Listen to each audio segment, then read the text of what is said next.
Hello दोस्तों, स्वागत है आपका मेरे यूट्यूब चैनल परीक्षा प्लान में। तो कैसे हैं आप लोग? आई होप अच्छे होंगे।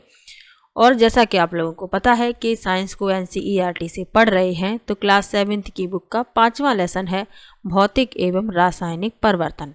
इम्पॉर्टेंट लेसन है, 1 या 2 प्रश्न हमेशा ही पूछे जाते हैं, तो ध्यान से समझते चलिएगा। वीडियो देखने के बाद यदि आपको अच्छा लगे तो वीडियो को लाइक और शेयर कीजिएगा, और यदि आप चैनल पर नए हैं तो चैनल को सब्सक्राइब कर लीजिए। तो चलिए शुरू करते हैं आज की वीडियो को। लिखा है, दैनिक जीवन में हमें अपने आसपास बहुत से परिवर्तन दिखाई देते हैं। इन परिवर्तनों में एक या अधिक पदार्थ सम्मिलित हो सकते हैं। उदाहरण के लिए, आपकी माताजी आपसे शीतल पेय बनाने के लिए पानी में शक्कर घोलने के लिए कहती हैं। शक्कर का विलयन बनाना एक परिवर्तन है। इसी प्रकार दूध से दही जमाना एक अन्य परिवर्तन है। कभी कभी दूध खट्टा हो जाता है। दूध का खट्टा होना भी एक परिवर्तन है। खींचा हुआ रबड़ बैंड भी किसी परिवर्तन को प्रदर्शित करता है। ऐसे 10 परिवर्तनों की सूची बनाइए जिन्हें आप अपने आसपास देखते हैं।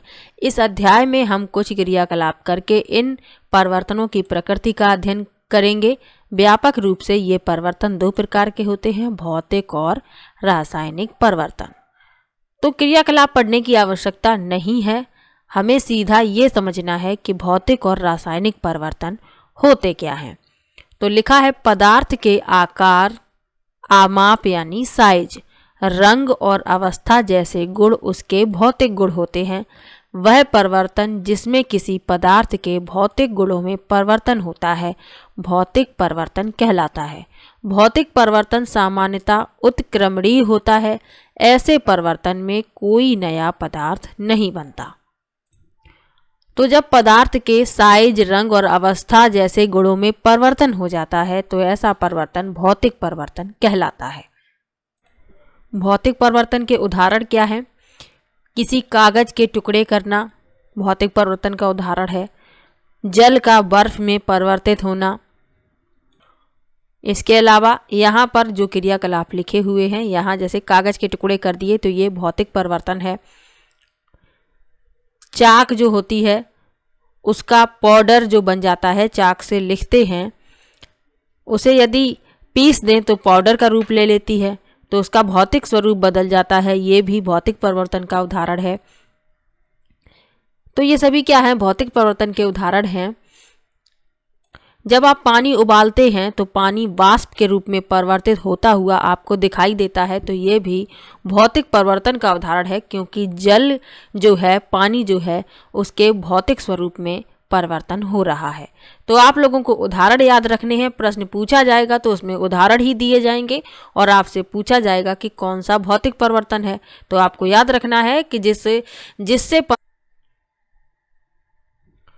तो आप लोगों को याद रखना है कि पदार्थ के भौतिक गुणों में परिवर्तन होना भौतिक परिवर्तन कहलाता है। भौतिक गुण कौन कौन से होते हैं? अवस्था, रंग, आकार, साइज, इनमें परिवर्तन हो जाए तो ऐसा परिवर्तन भौतिक परिवर्तन कहलाता है। अब पढ़ेंगे रासायनिक परिवर्तन के बारे में। तो इसके लिए थोड़ा सा समझने की आवश्यकता है। लिखा है, लोहे में जंग लगना एक ऐसा परिवर्तन है जिससे आप भली भांति परिचित हैं। यदि आप लोहे के एक टुकड़े को कुछ दिनों के लिए खुले में छोड़ दें तो इस पर भूरे रंग के पदार्थ की परत जम जाती है। यह पदार्थ जंग कहलाता है और यह प्रक्रम जंग लगना कहलाता है। आपने देखा होगा, यदि आपकी छत पर कोई सामान लोहे का पड़ा हुआ है तो उस पर एक परत जम जाती है भूरे रंग की, तो यह जो परत है ये जंग कहलाती है और यह प्रक्रम है, इसे जंग लगना कहते हैं। पार्क अथवा लॉन आदि के लोहे के दरवाजे अथवा बगीचों या पार्क आदि में रखी लोहे की बेंच और लोहे की लगभग कोई भी वस्तु जो खुले में रखी है उसमें जंग लग जाती है। आपने देखा होगा कि घर में रखी कुल्हाड़ी, हथौड़ा आदि को वायु में कुछ दिनों तक खुला रख देने पर उनमें जंग लग जाती है। रसोई में लोहे का गीला तवा कुछ समय तक खुला छोड़ देने पर उसमें जंग लग जाती है। जंग लोहा नहीं है, जंग उस पदार्थ से भिन्न है जिस पर यह लगती है। आइए हम कुछ ऐसे परिवर्तनों पर विचार करें जिनमें नए पदार्थ निर्मित होते हैं।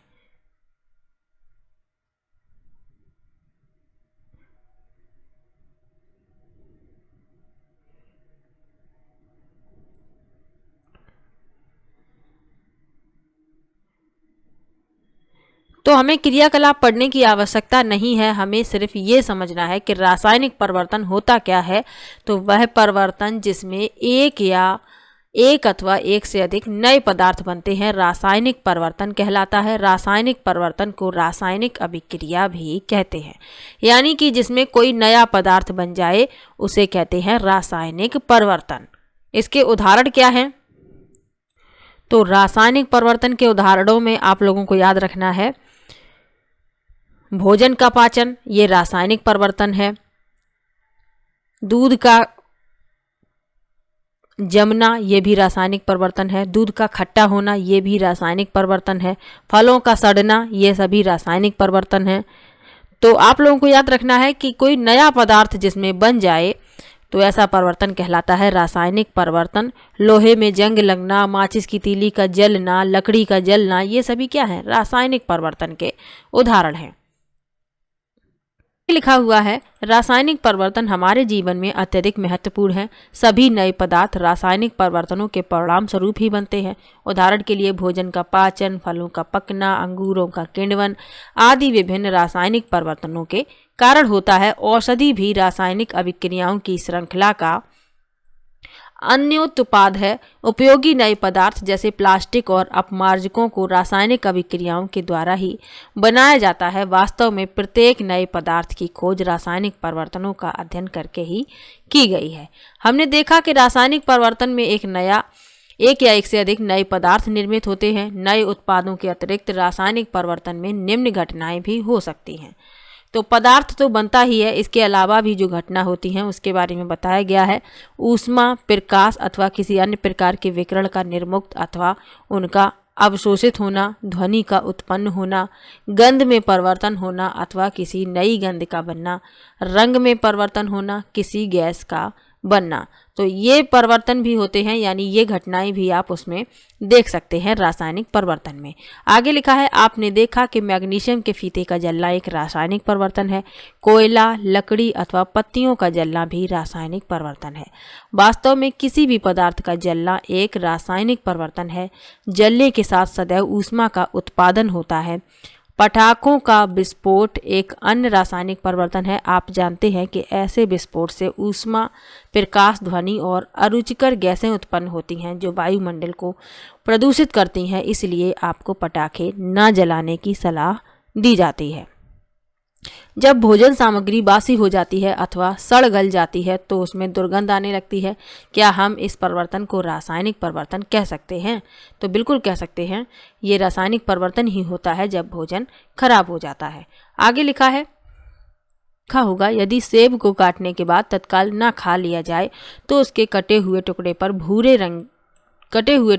रंग के हो जाते हैं। यदि आपने रंग में यह परिवर्तन नहीं देखा तो किसी सेब का एक टुकड़ा काटिए और उसे कुछ देर तक ऐसा ही छोड़ दीजिए। इसी प्रकार का क्रियाकलाप आलू अथवा बैंगन के टुकड़े के साथ दोहराइए। ऐसी प्रत्येक स्थिति में रंग का परिवर्तन वास्तव में किसी नए पदार्थ अथवा पदार्थों के बनने के कारण होता है। क्या यह परिवर्तन रासायनिक परिवर्तन नहीं है? तो बिल्कुल ये रासायनिक परिवर्तन ही है, क्योंकि इसमें कोई नया पदार्थ बन रहा है।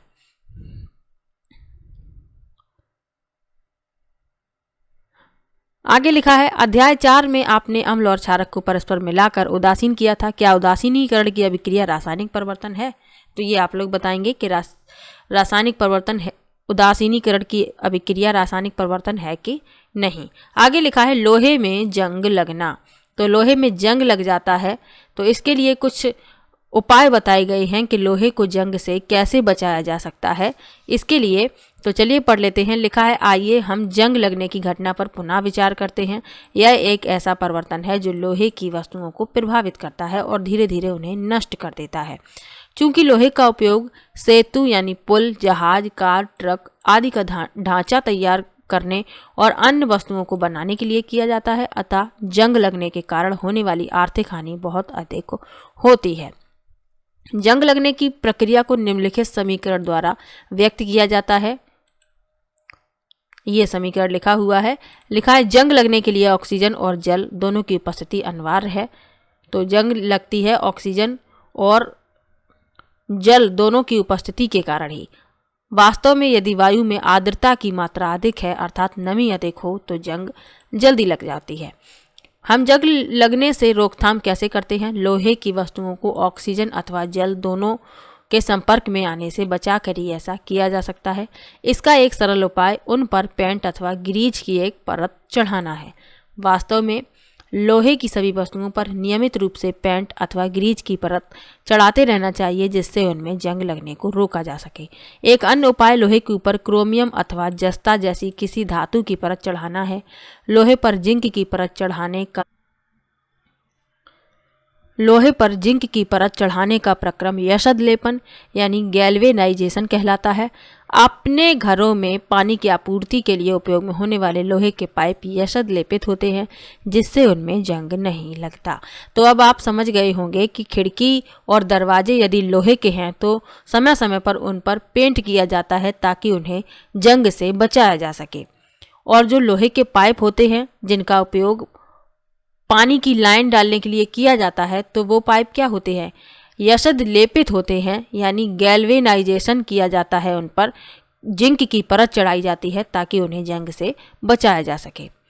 आगे लिखा है, क्या आप जानते हैं कि पानी के जहाज लोहे के बने होते हैं और उनका एक भाग हमेशा पानी में डूबा रहता है। पानी के ऊपर के भाग पर भी जल की बूंदें गिरती रहती हैं। यही नहीं, समुद्र के पानी में अनेक लवण भी पाए जाते हैं। लवण युक्त जल जंग लगने के प्रक्रम की दर को बढ़ा देते हैं, अतः जहाज़ों पर पेंट करने के बाद भी उन्हें जंग लगने से काफ़ी क्षति होती है। यही नहीं, जहाज़ों के लोहे के कुछ भाग को बदलना प्रतिवर्ष आवश्यक हो जाता है। तो जो पानी के जहाज होते हैं वो तो पानी में ही रहते हैं तो काफ़ी हानि होती है। लोहे के कुछ भाग होते हैं जो प्रति वर्ष खराब हो जाते हैं और उन्हें बदलना पड़ता है। यहाँ लिखा हुआ है, स्टेनलेस स्टील लोहे में कार्बन और क्रोमियम, निकेल तथा मैग्नीज जैसी धातुओं को मिलाकर बनाया जाता है। इसमें जंग नहीं लगता। तो जो स्टेनलेस स्टील होता है उसमें जंग नहीं लगता। क्यों नहीं लगता? क्योंकि ये लोहे में कार्बन, क्रोमियम, निकेल और मैग्नीज जैसी धातुओं को मिलाकर बनाया जाता है। तो ये तो पढ़ लिया कि लोहे को जंग से कैसे बचाया जाए। अब पढ़ेंगे क्रिस्टलीकरण के बारे में। तो चलिए पढ़ लेते हैं। लिखा है, कक्षा 6 में आपने पढ़ा था कि साधारण नमक को समुद्र जल के वाष्पन द्वारा प्राप्त किया जा सकता है। इस प्रकार प्राप्त होने वाला नमक शुद्ध नहीं होता और उसके क्रिस्टलों के आकार को स्पष्ट रूप से नहीं देखा जा सकता। तथापि किसी पदार्थ के शुद्ध क्रिस्टल उनके विलयन से प्राप्त किए जाते हैं। यह प्रक्रिया क्रिस्टलीकरण कहलाती है। यह भौतिक परिवर्तन का उदाहरण है। यदि पूछा जाए कि क्रिस्टलीकरण किस परिवर्तन का उदाहरण है, आप लोग याद रखिए भौतिक परिवर्तन का उदाहरण है, क्योंकि पदार्थ के शुद्ध क्रिस्टल जो हैं उसके विलयन से प्राप्त किए जाते हैं और विलयन से प्राप्त किए जा रहे हैं तो आप समझ सकते हैं कि उसके भौतिक गुणों में परिवर्तन हो रहा है, तो इसीलिए यह भौतिक परिवर्तन का उदाहरण है। आगे लिखा है, किसी बीकर में लगभग 1 कप जल लीजिए, उसमें तनु सल्फ्यूरिक अम्ल की कुछ बूंदें मिलाइए, जल को गर्म कीजिए। जब जल उबलना आरंभ कर दे तो इसमें धीरे धीरे कॉपर सल्फेट का चूर्ण निरंतर चलाते हुए मिलाएं। कॉपर सल्फेट का चूर्ण मिलाना तब तक जारी रखें जब तक कि उसमें और कॉपर सल्फेट घोलना संभव ना हो। विलयन को फिल्टर पेपर की सहायता से छान लीजिए, इसे ठंडा होने दीजिए। जब विलयन ठंडा हो रहा हो तो उसे हिला डुलाकर अन्य किसी प्रकार ना छेड़ें।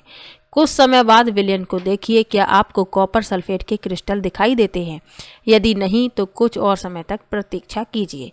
आपने भौतिक और रासायनिक परिवर्तनों के बारे में पढ़ा। अपने आसपास दिखाई देने वाले परिवर्तनों को भौतिक अथवा रासायनिक परिवर्तनों के रूप में पहचानने का प्रयास कीजिए।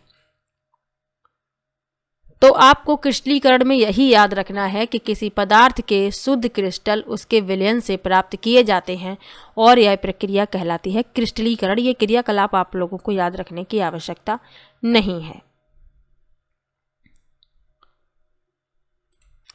तो आज का ये लेसन यहीं पर समाप्त होता है। भौतिक और रासायनिक परिवर्तन के उदाहरण आप लोगों को याद रखने हैं, दोनों की परिभाषाएं भी याद रखनी है क्योंकि एक प्रश्न इससे पूछा जाता है। मिलते हैं नेक्स्ट वीडियो में नेक्स्ट लेसन के साथ।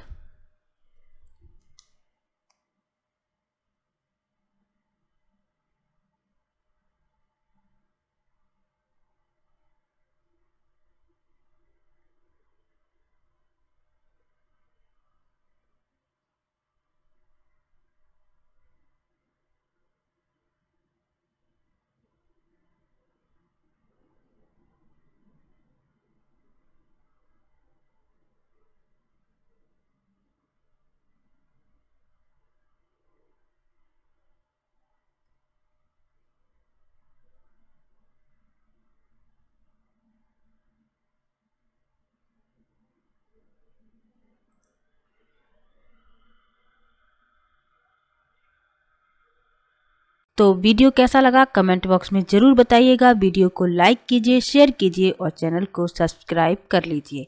मिलते हैं नेक्स्ट वीडियो में, तब तक के लिए बाय बाय।